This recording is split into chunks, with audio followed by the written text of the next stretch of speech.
Hello అండి, నమస్తే. Welcome to my channel the golden beads. ఈ వీడియోలో నేను ఉప్పాడ కుప్పడం పట్టు సారీ చూపిస్తున్నానండి. ఈ సారీ నేను డైరెక్ట్గా ఉప్పాడలోనే తీసుకున్నాను. ఉప్పాడ వెళ్ళినప్పుడు తీసుకున్నాను. దీని కాస్ట్ అరౌండ్ 3800 టు 4000 ఆ టైంలో నాకు పడింది. మరి ఇప్పుడు రేట్ పెరిగిందా లేదా అనే విషయం అయితే నాకు ఐడియా లేదు. ఇందులో చాలా కలర్స్ ఉన్నాయి. ఈ కలర్ బాగుందని నేను తీసుకున్నాను. ఈ సారీకి నాకు బ్లౌజ్ నేను సారీలో ఉండే క్లాత్తోనే కుట్టించుకున్నానండి. క్లాత్ బాగానే ఉంది, మరీ కొంచెం పేలగా ఏం లేదు. సో నేను దానికి వర్క్ చేయించుకున్నాను, నేను చేసుకున్నాను. ఈ వర్క్ ఏంటి అంటే ఇక్కడ ఎక్కడైతే మనకి ఇలా పీకాక్స్ అన్నీ వచ్చాయో, పీకాక్స్ ఎలిఫెంట్స్ కలిపిన వర్క్ తీసుకున్నా అండి. పెద్ద ట్రెండింగ్లో ఉన్న వర్క్ అయితే ఏం కాదు, కానీ నేను కుట్టుకోవడానికి ఈజీగా ఉండే వర్కే నేను చేసుకున్నాను.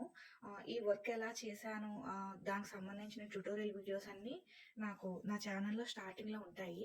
ఇది కానీ నచ్చితే మీరు కుట్టుకోవాలనుకుంటే మీరు ఒకసారి అది కూడా చెక్ చేసుకోవచ్చు. నేను డిస్క్రిప్షన్లో వాటి యొక్క లింక్స్ అన్నీ నేను పెడతానండి. అవసరం ఉన్న వాళ్ళు, బాగుంది ఈజీగానే ఉంది అనుకున్న వాళ్ళు మీరు ట్రై చేయొచ్చు. ఈ వీడియోలో నేను ఈ బ్లౌజ్ యొక్క వర్క్ని జస్ట్ ఎక్స్ప్లెయిన్ చేస్తున్నాను అంతే అండి. వర్క్ నేనేం ట్యూటోరియల్ చేయటం లేదు. సో ఇది ఓన్లీ అంటే ఎలా స్టిచ్ చేశాను, ఈజీగా ఎలా అయిపోయింది అనే ఒక కాన్సెప్ట్ నేను చూపిస్తున్నాను.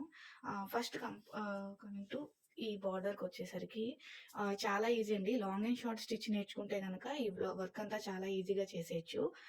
ఫస్ట్ అయితే నేను థ్రెడ్ పైపింగ్ తీసుకున్నానండి. ఒక పైపింగ్ థ్రెడ్ తీసుకుని దానికి ఎంబోజింగ్ లుక్ వచ్చేలాగా ఎంబ్రాయిడరీ సిల్క్ థ్రెడ్తో లాంగ్ అండ్ షార్ట్తో ప్యాడెడ్ లోడెడ్ స్టిచ్ అనమాట ఇలా వేసుకున్నాను. సేమ్ ఇదే ప్యాటర్న్, ఒక స్టోన్ లేస్, అలాగే ఒక జెరీ థ్రెడ్తో, మళ్ళీ స్టోన్ లేస్ గ్రీన్, అలాగే స్టోన్ లేస్ మళ్ళీ గోల్డ్, తర్వాత స్టోన్ లేస్. ఇక్కడ కూడా నేను ఈ ఎంబ్రాయిడరీ థ్రెడ్ వేయకుండా ఈ డిజైన్తో ఫినిష్ చేసుకోవడం వల్ల మనకి ఆల్మోస్ట్ ఒక 3 ఇంచెస్ విడ్త్ వరకు వచ్చింది. ఇంత విడ్త్ వద్దు అనుకుంటే కనుక మీరు కట్ చేసేయచ్చు. శారీలో అసలు ఎక్కడ గ్రీన్ లేదు, కానీ ఓన్లీ బ్లూ అండ్ రెడ్ అయితే బాగోదు కాబట్టి కొంచెం కనిపిస్తే కొంచెం ఇంకో కలర్ ఉంటే బాగుంటుందనే ఉద్దేశంతో నేను గ్రీన్ యాడ్ చేశాను అంతే. ఇది మీకు నచ్చి చేసుకోవాలనుకుంటే ఈ కలర్ అన్నది మీ చాయిస్ అనమాట.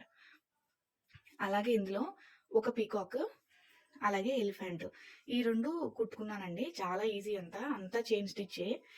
షేప్ అన్నది మనం గీసుకున్నాక అక్కడక్కడ మనం గోల్డ్ పర్ల్స్ అలాగే నాట్ వేసుకుంటే ముడికుట్టు, మొత్తం షేప్ అంతా నేను జెరీ థ్రెడ్తోనే స్టిచ్ చేసుకున్నాను. ఐకేమో జర్కాన్ స్టోన్తో పెట్టుకున్నాను. ఇవి అక్కడక్కడ వేసుకునే బుట్టీస్ అన్ని. ఇవి హాఫ్ పర్ల్స్ అండి, ఫుల్ పర్ల్స్ కాదు, హాఫ్ అనమాట, హాఫే ఉంటాయి. 2 mm or 3 mm అవి తీసుకోవడం, తర్వాత జర్దోసితో ఫిల్అప్ చేసుకోవడం అంతే. చాలా చిన్న బూటీసే, అక్కడక్కడక్కడ ఫినిష్ చేసుకున్నాను.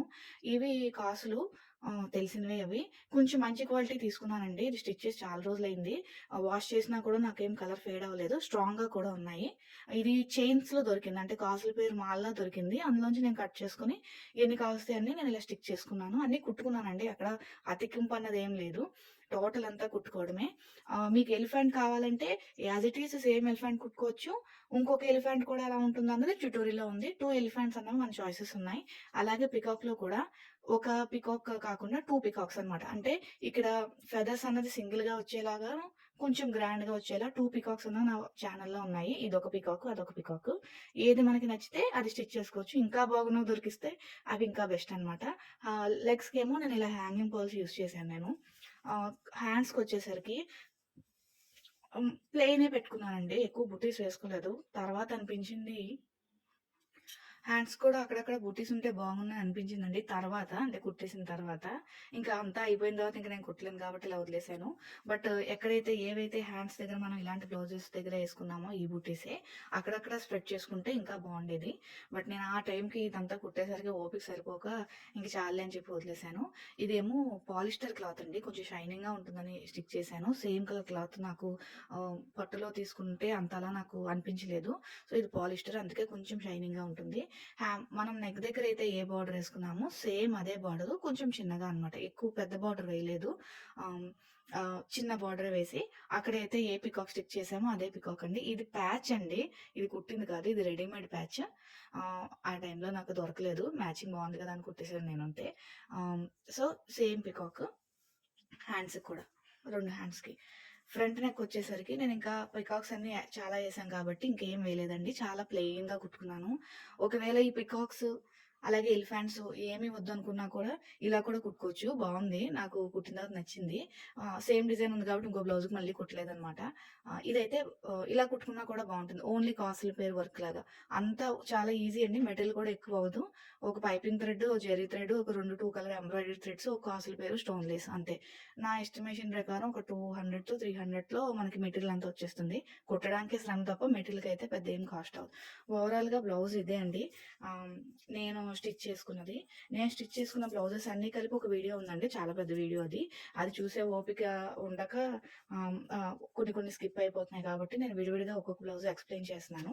సో, ఇందులో మీకు ఏ డిజైన్ కుట్టుకోవాలనుకున్నా అంటే ఈ ఈ బార్డర్ కుట్టుకోవాలన్నా, ఎలిఫెంట్ కుట్టుకోవాలన్నా, ఇలా పీకాక్ ఒకటే కుట్టుకోవాలన్నా, ఈ మూడిట్లికి కలిపి ట్యుటోరియల్ అయితే ఉందండి. ఒకసారి చెక్ చేయండి. నచ్చితే లేదు ఇది కొంచెం ఓల్డ్ అయిపోయిందంటే నో ప్రాబ్లమ్.